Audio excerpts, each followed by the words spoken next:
How to get AT&T account number and transfer PIN. It's pretty simple and a quick process, so let's get started with the video. Well, you need to start by heading over to the phone. Move into the keypad and you can simply dial *7678 and then click on dial. After that, you will need to follow the on-screen process and then you'll be able to receive the AT&T account number or even transfer PIN.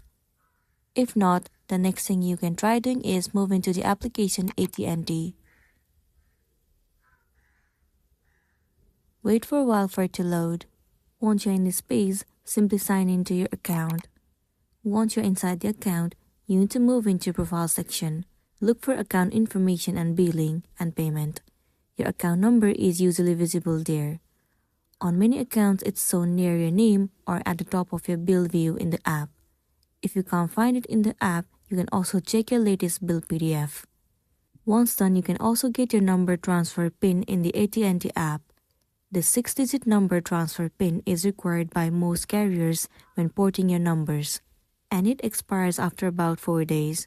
So in order for you to get the transfer PIN, you need to move into Manage Profile, tap on People and Permissions, scroll down and find Transfer Phone Number, tap on Request a New PIN.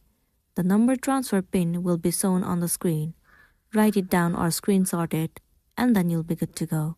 So that's the end of the video. If this video helped you, give it a like and check out our next tutorial. Thank you.